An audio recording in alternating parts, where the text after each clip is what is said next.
Here are some highlights of the latest episode of the Yojo Show podcast. Everyone's getting ready for the Super Bowl, which they'll be watching today, as a matter of fact. And we'll see how that turns out. But there's actually a competing halftime show. We'll see which one gets better ratings. Turning Point USA is doing their halftime show to counter the Bad Bunny, somewhat woke halftime show. Interestingly, Bad Bunny's Puerto Rican, and the Puerto Ricans I know all hate him. It's just very interesting. It doesn't seem like he's very well liked over there. But that's because he has an anti-America, hate America, America's bad sort of message, and a lot of people. Of course, they were chosen for the halftime. Of course, why wouldn't they? Yeah, it's a no-brainer. Alienate half the crowd. I'm going to say, go Patriots, go Patriots. Right. Yeah, I think the best part of it is that it's a big event. Some people just come to watch the commercials. Yeah, I always watch the commercials, that's for sure. It's the most exciting part for me. But that being said, it's back to the Romans. People like going to the Coliseum and seeing an event. Your favorite team versus your enemy team. Yeah, athleticism and sportsmanship and all this other stuff. I think it's very patriotic. A lot of people here in America, we obviously love that too. Just they do in other countries their own sports. I saw the practice flyover. Did you see the U.S. Navy and U.S. Air Force had the practice flyover? That was really exciting to watch as well. Yeah, it's gonna be badass. I think it'll be terrific. They could just focus on sports and less on politics and other stuff. Well, there is a small chance that Trump is going to use that as a diversion while the Americans are distracted and bomb Iran. I was thinking that might have started a little earlier, but it seems like they may give peace a little bit more of a chance. So maybe it'll take a week or two break. But there is a chance that Trump is going to try and get that done while everybody's distracted with the Super Bowl. Slim, though. Now. Yeah, and we'll talk about Iran and we'll cover the ongoing in the world. But yeah, it does seem like there's some sort of path forward based on the last meetings just in the last few days with Iran's leaders. So we'll see. We're negotiating to negotiate, which is what they love doing. They basically said the U.S. came and said, hey, here are demands, let's negotiate. And the Iranians were like, we won't actually meet you. We will shake your hands, but we won't meet you. We'll meet the Omanis who will talk to you. And then we'll set the terms for which we will discuss. We will talk about talking, which is what they love doing. Yeah, always like there was peace accords between Israel and the Palestinians. It was always the Israelis would come and the Palestinians was like, what concessions are you going to give us in order for us to come to the table, in order for us to think about talking to you? And then when we come to the table, we'll negotiate about negotiating. It's just a stall tactic. But I wonder if Trump is going to let it play out or he's going to give the hammer to their head again. Time will tell. There's no shortage of military might that's actually in the region right now. Hell yeah. And we have a lot to cover, but we'll obviously be touching on that. And I guess to kick things off for this episode 27, let's start with an intro video that just takes a bit of this and a bit of that of the things that are going on. You ready for that? I'm excited.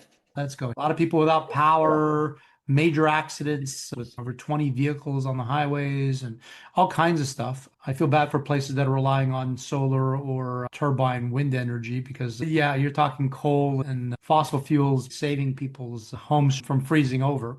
Ultimately, this too shall pass. Spring will come. In the meantime, the ice will melt.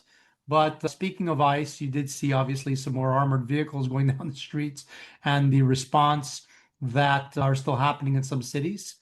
We obviously have a ways to go as far as resolving that. So much so, we even have a clip there with the mayor of Chicago, Brandon Johnson, marching in an anti-ice parade, which is, again, there's an issue with that. It's okay to protest or voice things, but essentially, you're supposed to represent the city who's supposed to help the ICE detain and arrest and get rid of these people who are here illegally and who are criminals. Yeah, I think the level-headed argument would be that people are complaining and protesting against some of the things that have happened or some of the tactics, the methodology, the tactics. However, when you protest broadly, it's protesting against the people that are trying to liberate Europe during World War II. It's missing the point. Yeah. And when you partake in these protests, you're also giving you don't have a little asterisk next to the anti-ice. You just basically say anti-ice, we don't want ice here. Then you're saying, wait a minute. So does that mean that you want the people who are committing atrocious crimes and that are doing all this stuff to remain? That's who you're supporting by being in these protests. That's the issue I have. It's that it's not a targeted sort of protest. It's a protest saying that's it. So when they had to defund the police in 2020, that was the whole big movement then. And this is an incarnation of that. Defund the police. Now they're saying defund ICE. Basically, anti-Trump protests in reality. It's the same as the Right. No King protests, new terminology. Any people who think that Trump and anything he does is fascist will be out protesting anything that he does. Again, they would say that they're not criminals. Maybe the criminals should go, but are good people, blah, blah, blah. And, But they are really, going. That's the whole thing. But like they right are. here, That's the whole thing. The vast majority. It's saying, you know what? We don't want cars on the street because there's a few accidents. There's literally thousands of people being injured and killed with car accidents, but it's for the greater good. There's a tiny percentage. Millions of people have actually been removed from the United States in this past year. So the question is, what are we really saying? If you say it correctly and say, look, we want to, if they should say improve ICE, make it better, whatever, that'd be a different protest. But to basically say they don't want ICE and to defund ICE and ICE shouldn't be on the streets. And when you hear mayors of Mayor Fry out of Minnesota, Governor Tim Walz out of Minnesota, basically saying to Mayor Fry in Minneapolis has not done a great job with his police to do the things that need to be done. And in the state of Minnesota, they haven't either. So that's why there's such a presence of federal enforcement over there. Allow our children to go back to school. We have got children in Minnesota hiding in their houses, afraid to go outside. Many of us grew up reading that story of Anne Frank. Somebody's going to write that children's story about Minnesota. And there's one person who can end this now. I'll go back to it again. Please show some decency, pull these folks out, reset this situation, and allow us to do the job that the Attorney General, myself, were elected to do, protect the people of Minnesota and carry out the laws of Minnesota. In the budget I will present to you, we will try to do more to speed the deportation of illegal aliens who are arrested for crimes. Senator Biden, yes or no, would you allow the cities to ignore the federal law? No. I think we got to have tough conditions. Tell people to come out of the shadows. If they've committed a crime, deport them. No questions asked. Undocumented workers broke our immigration laws, and I believe that they must be held accountable, especially those who may be dangerous. We will not allow violence against our law enforcement officers, and we need state and local help, state and local law enforcement, to help us coordinate to get violent criminals off the streets.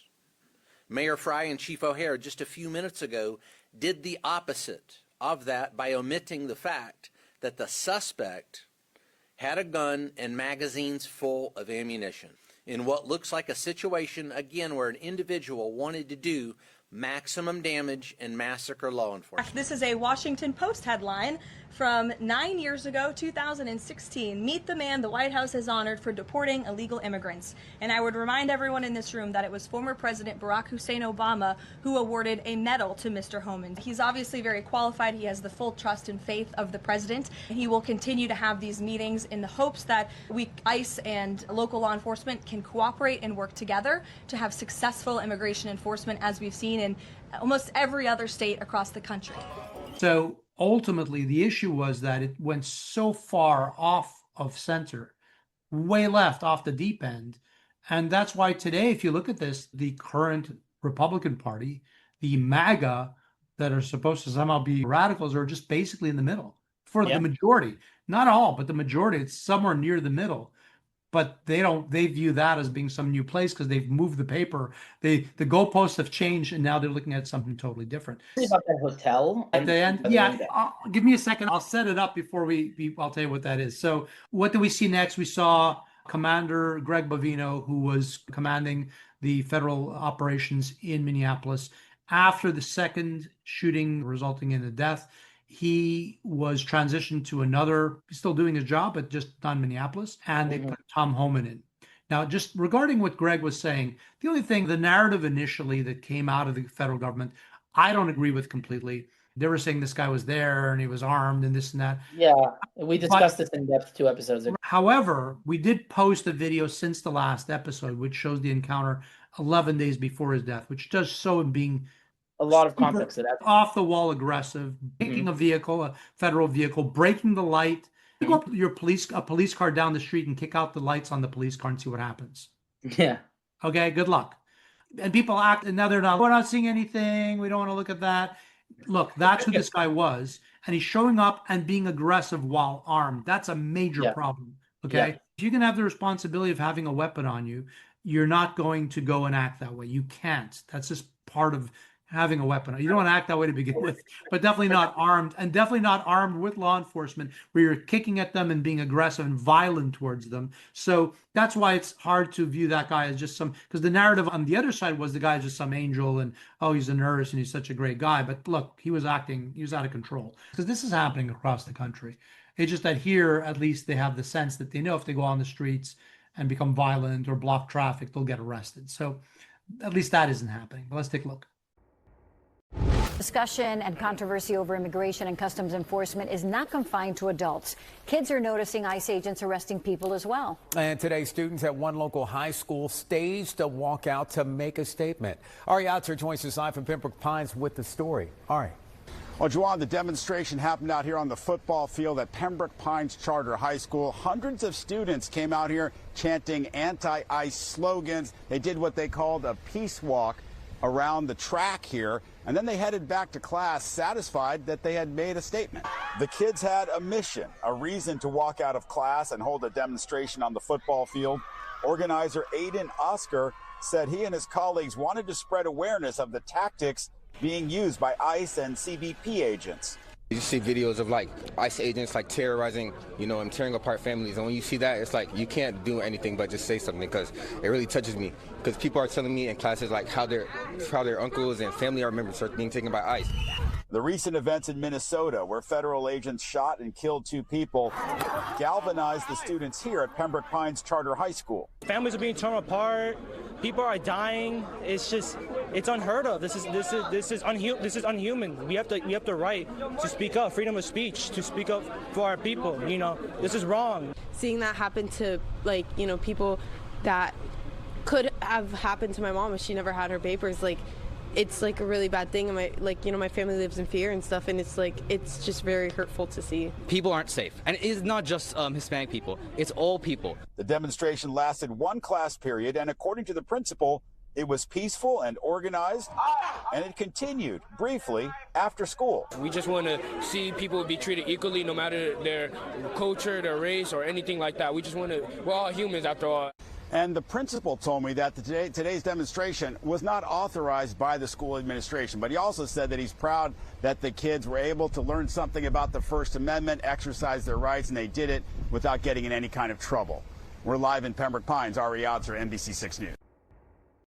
Well, this week on Truth Bomb Consequences Edition, I don't know what is more, amusing or disturbing or any other adjective. The news about Microsoft founder Bill Gates or the news about failed CNN host Don Lemon. Let's start with Bill Gates, shall we? The tech zillionaire and vaccine enthusiast, seen here with public health supremo Anthony Fauci. Gates' name was mentioned in the latest Department of Justice drop of Jeffrey Epstein emails. And guess what, folks?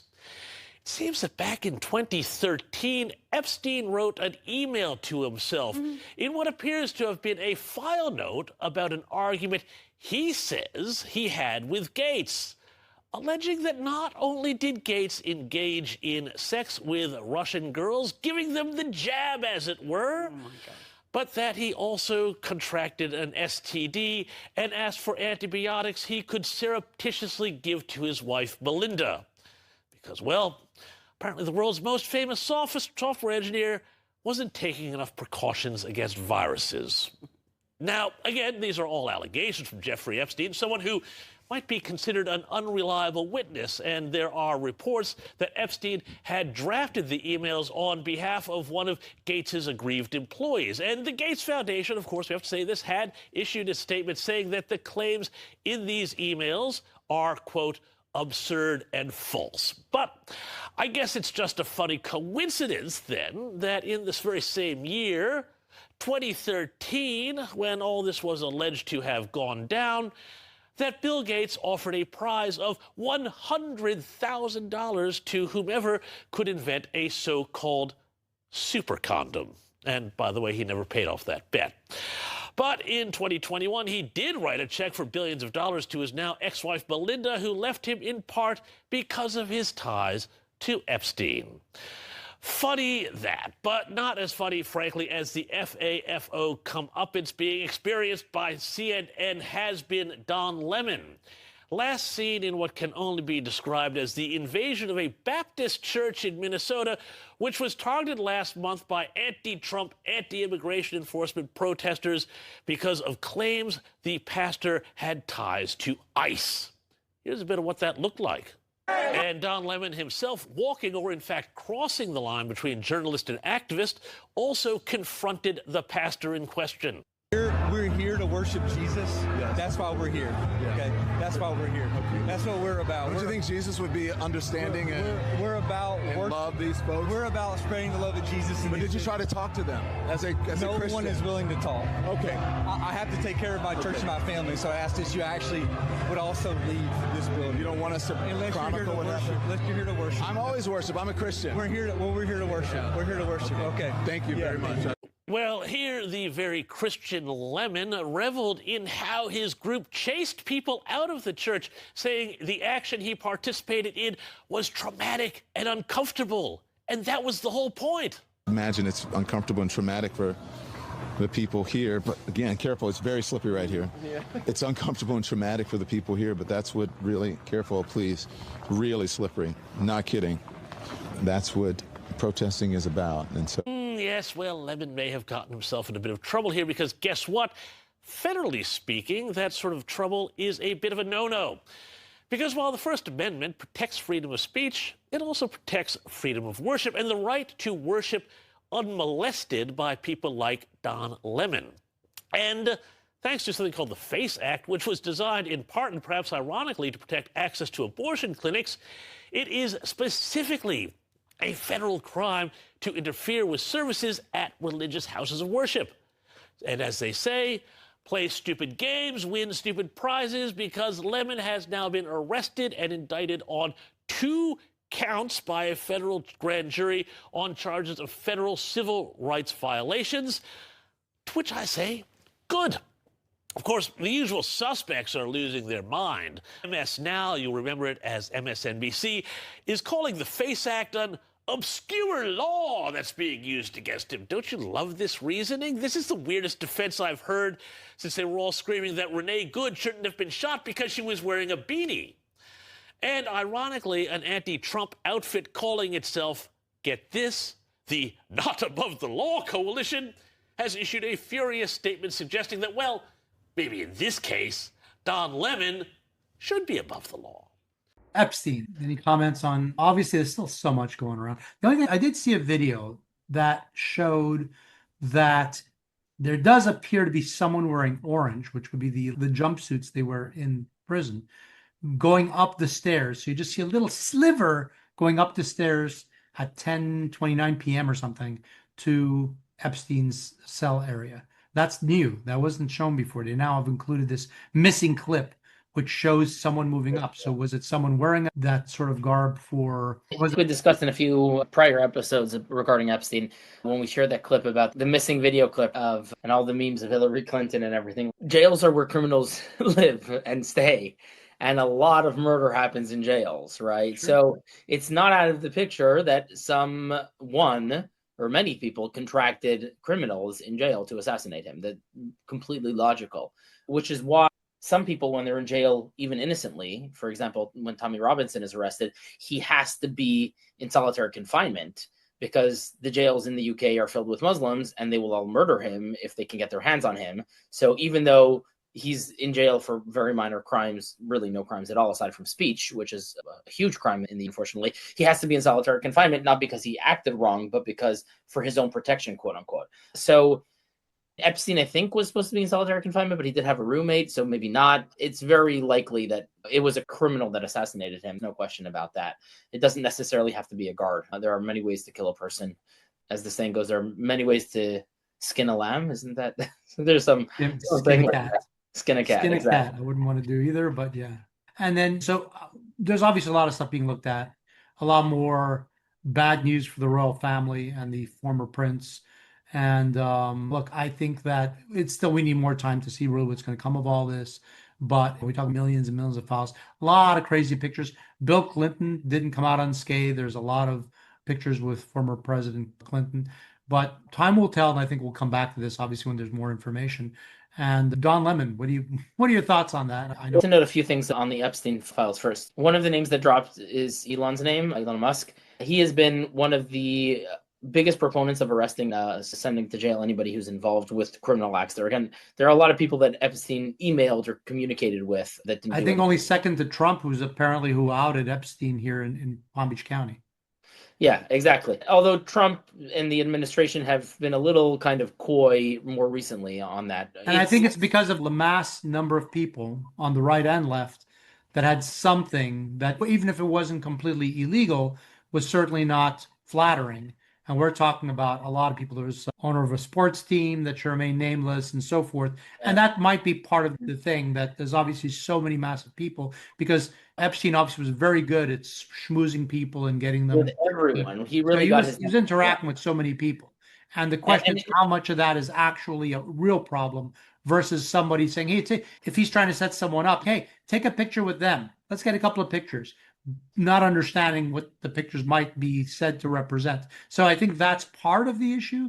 But I think we'll know more as time goes on. I think, like we discussed it in the past, we saw Trump went to some of his parties because all of the who's who in New York went to some of his parties. So the fact that you went to some of his parties doesn't necessarily mean anything. Right. And the fact that you emailed with him. So Elon never went to any of his parties on his plane or to his island. So that really any lack of evidence. But what he has been claiming time and time again is that should be stated from every rooftop, is that it is unimaginable and ridiculous that Epstein has been arrested and convicted twice for running a ring of pedophilia, and Ghislaine Maxwell is in jail for the same exact thing. And many of the victims have come forward and testified publicly that they were victimized, but for some reason, none of the criminals, aside from Epstein himself, of course, have been arrested. It is truly unbelievable. We know that there are hundreds, maybe thousands of people who are involved in the heinous acts, right? We're not talking about went to a party, emailed him. Actually in the heinous acts, doing horrible things to children, going to his island, doing creepy things, right? We know that there are thousands of people and nothing happened to any of them over at least 4 administrations. The real story here. And that's what we have to continue claiming. Getting the documents is nice. Getting the documents for JFK's assassination. JFK's assassination, though, was so long ago, you really can't do anything about it.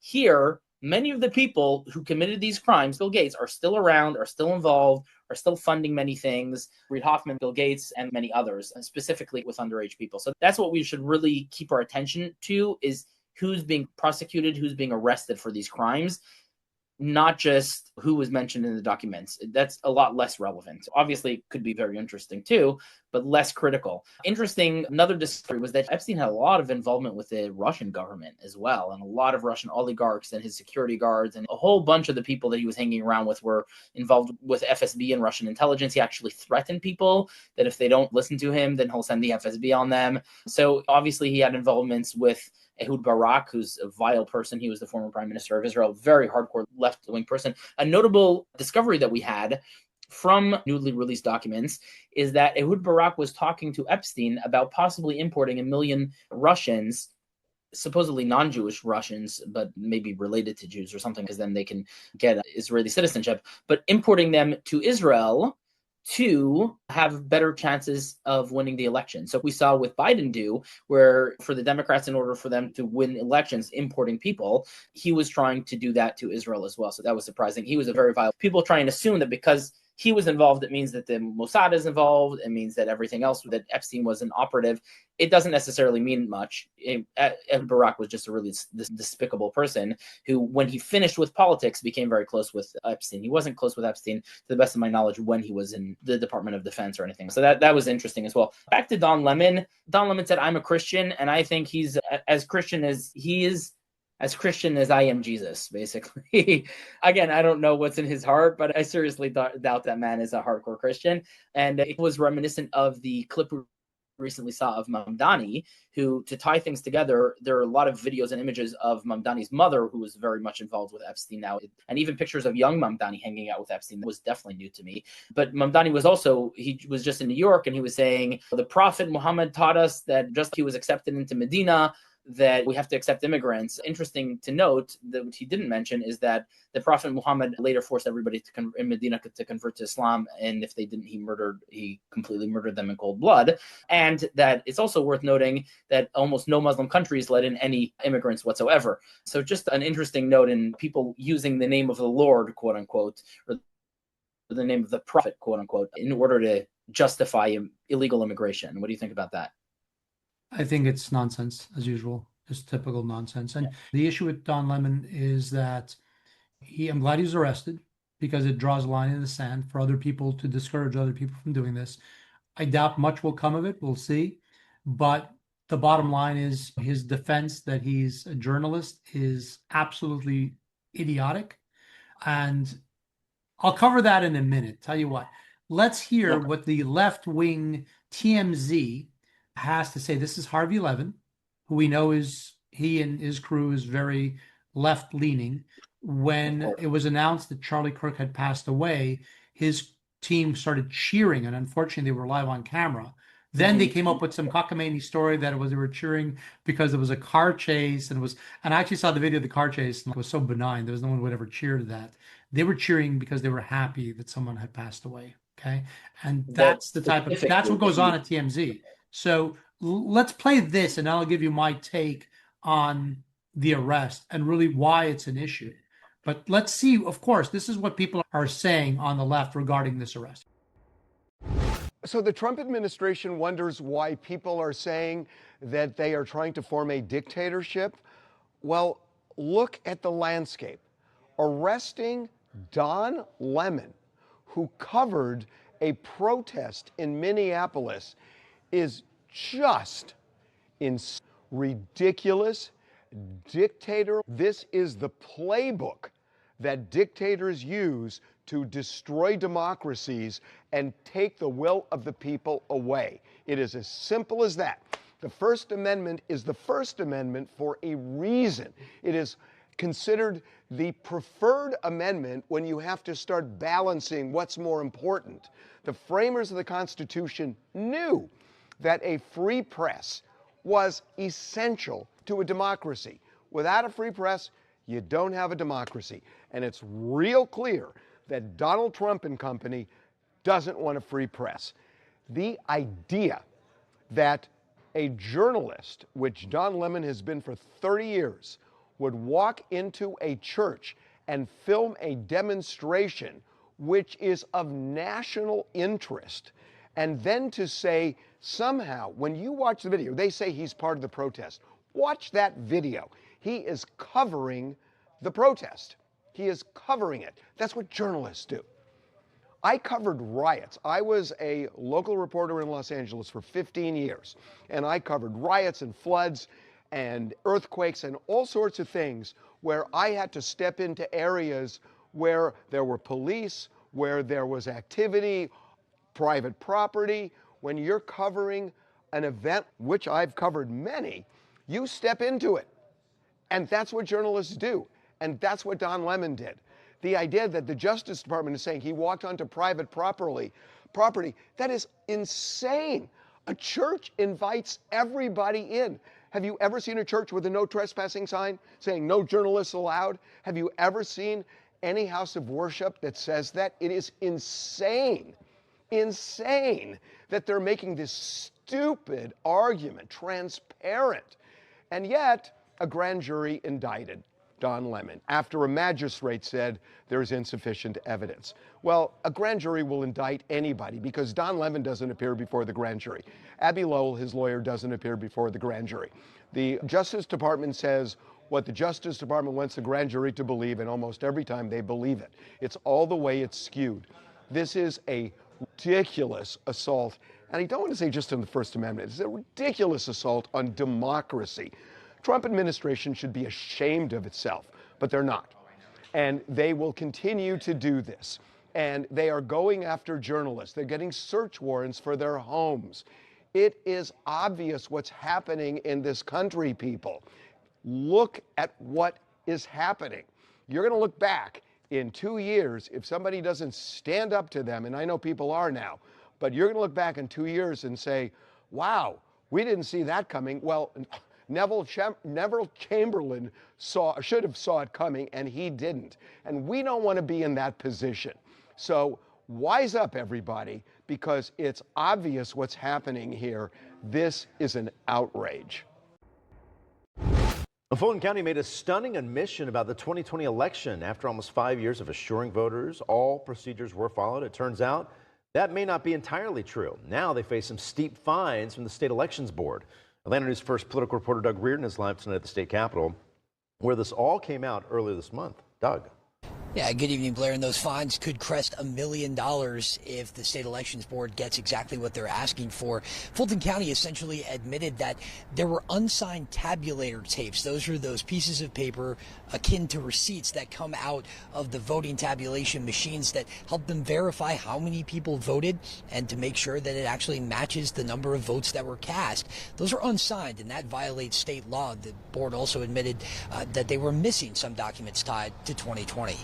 But it's a violation of a rule. They should have done it. A stunning admission earlier this month from an attorney representing Fulton County's election board. The tapes that are an issue in this case have been produced. They just weren't signed.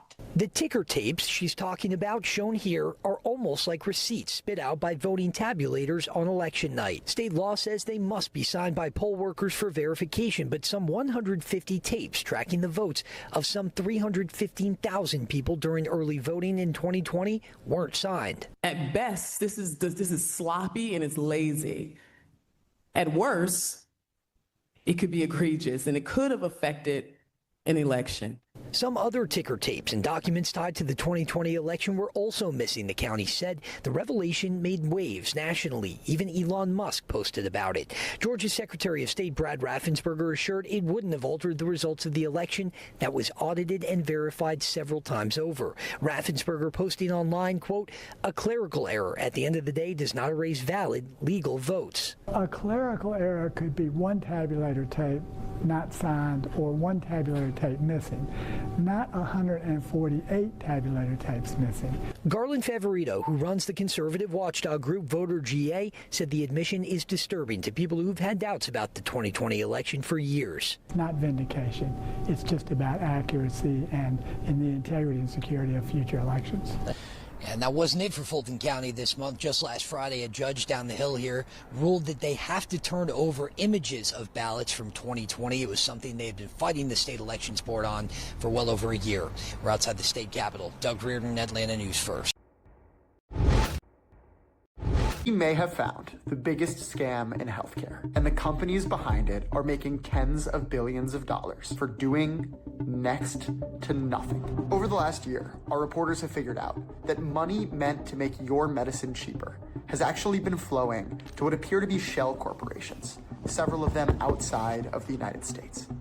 And these are fronts for some of the biggest healthcare companies in the world. If you've picked up a prescription in the United States, there is a greater than 90% chance that one of these companies was involved. So this matters to you.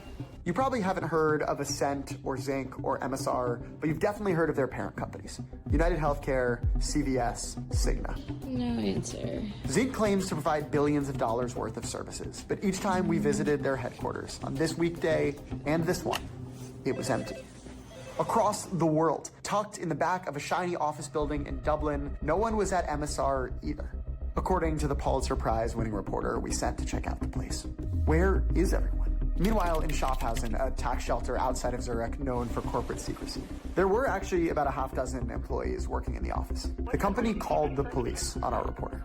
Thankfully, the police actually had a lot of problems with the American healthcare system and let us go easily. But the point is, there's 3 supposed headquarters in 3 countries belonging to what are supposed to be some of the most revenue-generating companies in the world, and essentially nobody works there. And in case you're wondering whether they just work from home, we scraped LinkedIn, job boards, we found that about 150 people work at these companies. We estimate that these companies are making about $50 million per employee. That's more than Apple and Nvidia combined, times 10. And who's paying these companies?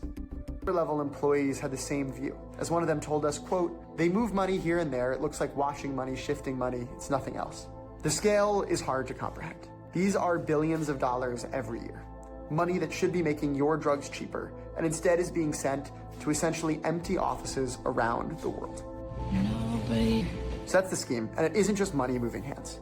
It's costing people's lives. You can read our full investigation for free at hunterbrook.com/pbmgpo and spread the word. They can't keep taking our money and our lives. A half century since the last Apollo mission sent American astronauts to the moon. That could be changing as soon as next week if the Artemis 2 mission is successful. I love this shot, by the way. This would be the second flight of the new Space Launch System and the first crewed spacecraft to head near the moon since 1972.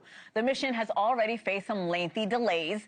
In fact, the latest coming after this weekend's winter storm canceled a full dress rehearsal today. That is now scheduled for Monday.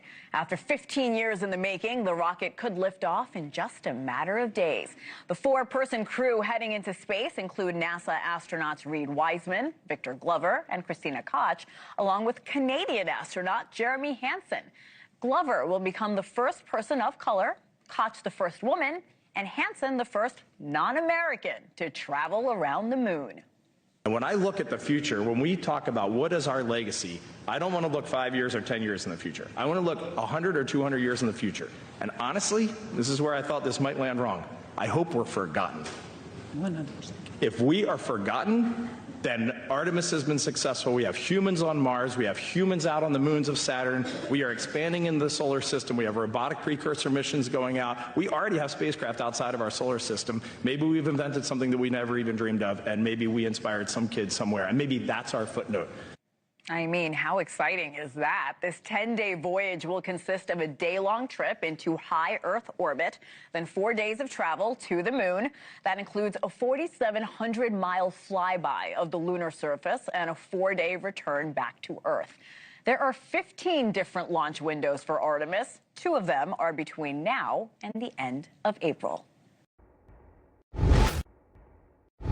New Jersey this weekend. One homeowner in Morris County decided to let a robot handle the cleanup while he stayed inside nice and warm. And now the video of his autonomous snowblower is going viral, racking up millions of views. Check that out. Here's Sandra Bookman. All my friends say it'll never work. Skeptics weren't hard to find, especially given the size of his driveway. I have a big driveway, over 6,000 square feet, over 300 feet long, up an incline. So this was a challenging driveway. If it could do this driveway, it can do most driveways, I think. Instead of firing up a traditional snowblower this weekend, Tom Milani of Chester, New Jersey, put an autonomous one to the test.